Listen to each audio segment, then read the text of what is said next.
I mean, coming into the LGBTQAI plus community, it wasn't what I expected. There's so many limitations, and I don't want to be limited. I don't want to be in that little ass ugly box.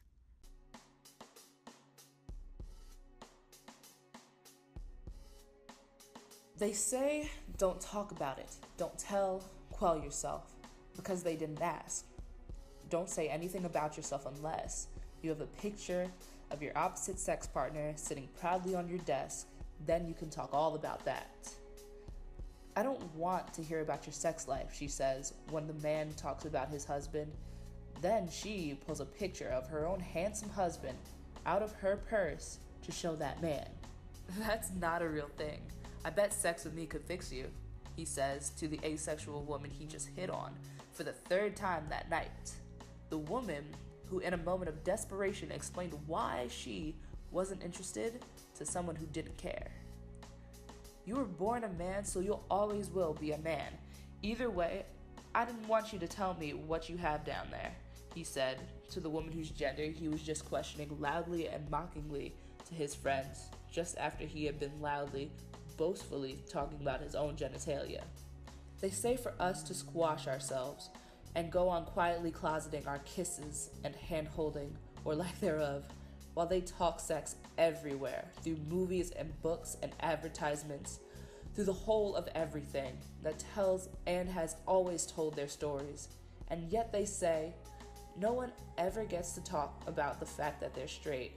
Why are there no stories about people being straight when one more celebrity comes out?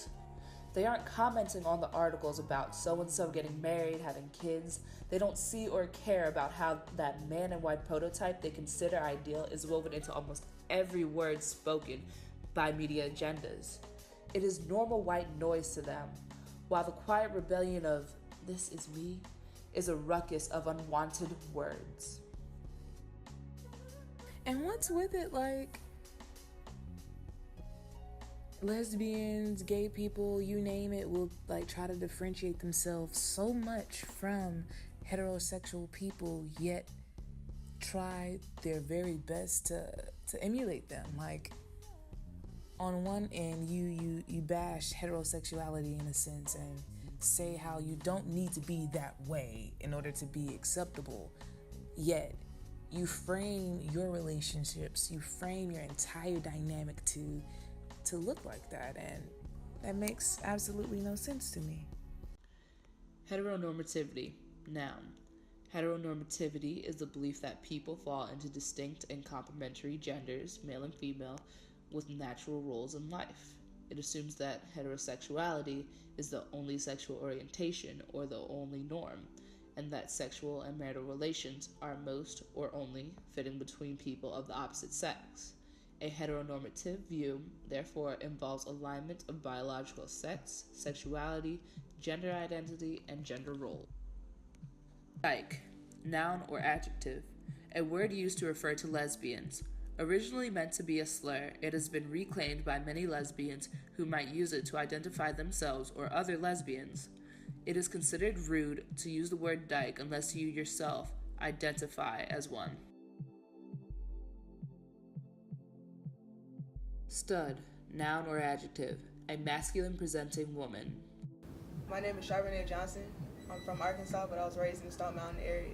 I identify as pansexual, but I tell people I'm a lesbian because it's easy to deal with. They don't ask questions and stuff. They always ask, like, does that mean you like, I don't want to use the slur that they use, but they basically ask me if I like trans people. Like, they ask me all types of invasive questions about who I like their genitalia, and stuff that you wouldn't ask a straight person. Alright, so I personally identify as a stud. Well, that's how I've always been. That's what people have always called me. I don't really label myself per se because I just wear whatever is comfortable. I just so happen to be more comfortable in men's clothes. I just like women. I don't have a type. I really don't care. I guess we can start with femme because that's the easiest to do. A femme is a feminine lesbian. Like, one of the nicknames for a femme is like a lipstick lesbian. They wear makeup, heels, they wear dresses, all the stereotypically feminine ideals they follow. And I guess any woman you could think of will be a femme if she like women. Put it that way. Any feminine woman you could think of will be a femme if she like women. A stud would be someone who is more masculine, maybe definitely wears men's clothes, tends to look and act more masculine, even if like they don't look manly, they act mannish, I guess. When I first came out to my older sister, I told her I was bisexual, and then I told my mom I was a lesbian. And then as I further researched queer history and all that stuff, I realized I fit more in the pansexual category. So my mom took my phone. I don't remember what I did something stupid, but she took my phone and she was going through my text messages, and I was talking to a friend about the person I liked, and she happened to know who I was talking about, so she called me in her room and she was like, "Is this true?"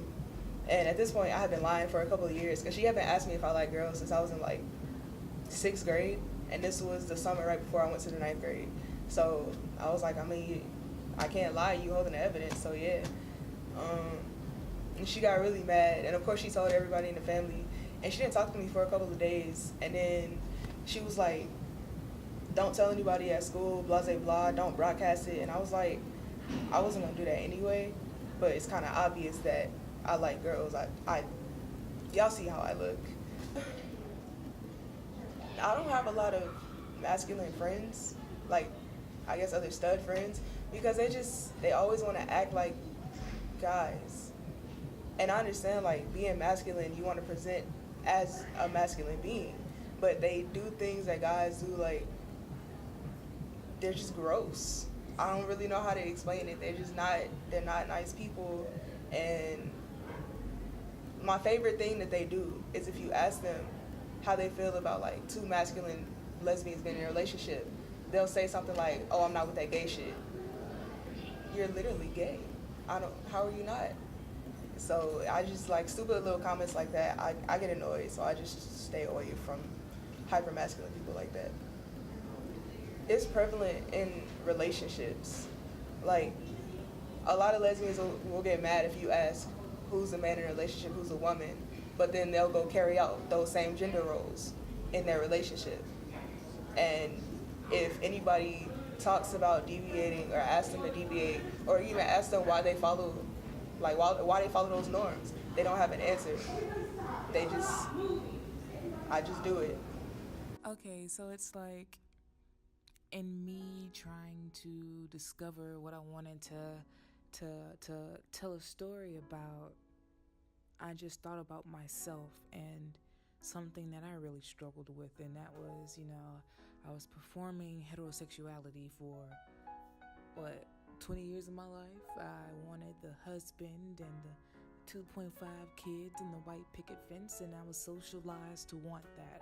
I was socialized to believe that that was something that I should strive for, and it wasn't until I started stepping out of that box that I realized that, hey, this shit just ain't for me. Femme, noun or adjective, a feminine presenting woman. I consider myself a femme. In high school, people used to call me a STEM. I didn't really believe it. Sometimes, I wear button-downs, I wear my joggers. Of course, I wear a lot of athletic clothes. But in my heart, I'm a femme. A femme to me is somebody who likes to wear dresses, likes to wear tight clothing, crop tops, wear full faces of makeup.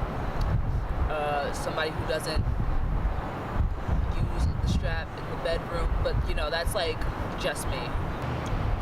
I appreciate all women. Love all women. Women are beautiful creatures, but I guess I really like studs, masculine presenting people. I like people who aren't gender conform, their gender doesn't conform to their sex. I don't know. It just appeals to me a lot.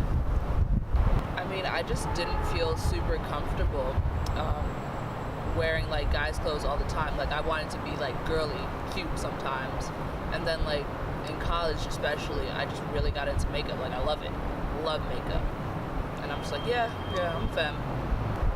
I feel like heteronormativity affected me, like, growing up, because especially when I came out, my mom was like, but you're not going to be one of those lesbians, like, wearing baggy cargo shorts and baggy shirts. I'm like, no. Like, I kind of wasn't allowed to be anything but feminine unless I was playing basketball. I came out in stages, so I came out to, you know, my friends, some of my cousins first. Like, the first big story I have is, like, coming out to my high school teammates, and we were at a sleepover, and we were playing Never Have I Ever. And so, you know, the question comes up, never have I ever kissed a girl. Put my little finger down, and they screamed, and some of my friends jumped off the couch I was sitting on. And, you know, it was like a whole intervention, but it brought us together. Like, that was our little team secret. And then, like, I came out to my mom the same year, and I actually wrote her, like, 2-page letter, because I wanted to go to this youth group, and I didn't want everybody to know. And I actually told her, like, don't tell my dad until I'm ready. But, like, she still kind of figured it out. She accepted me. It was all cool. She respected my wishes. I went to these meetings, and I think my dad started to catch on. Like, obviously, he had to pick me up from, like, a queer youth group. But, you know, it was fine. And then I finally came out to him, like, my senior year of high school. He was, like, giving me a lecture about safe relationships and all that. And, like, he finally just, like, asked me. I was like, yeah, I'm bi. He's like, okay, I want grandkids. And I was like, whatever you say. You never really know how people are gonna react. Like, people kind of pander to whatever is, like, supposed to be acceptable to say. So I had a pretty good feeling. My mom was, like, safe, but it's like, my dad's Haitian, so, like, would he really accept it? Would he really, really accept it? Like, I don't really talk about it with any of my aunts or uncles. Like, I kind of didn't really come out to them. I had a girlfriend my freshman year of college, and when they visited me, it was like, here's me, and here's my girlfriend, but I'm not gonna say that explicitly, but they caught on. So, it's like, it's hard judging who you can trust, really. I mean, I have faith in humanity. At some point, you just have to go out on a limb. If people don't like you, don't accept you, you just gotta fucking roll with it. I don't care really anymore. It's like, you either accept who I am because this is the way the world is turning, or you just stay in the past. Be a bigot, really. I think I just want to convey the message that at the end of the day, it literally does not matter if what you do looks like what's popular, because you're living for yourself, and what's popular may not align with what you want to do. So just do whatever the hell you want to do. Like, put you first. Put your happiness first. Don't try to conform or limit yourself to something that doesn't really even make you happy in the first place. That doesn't make any sense.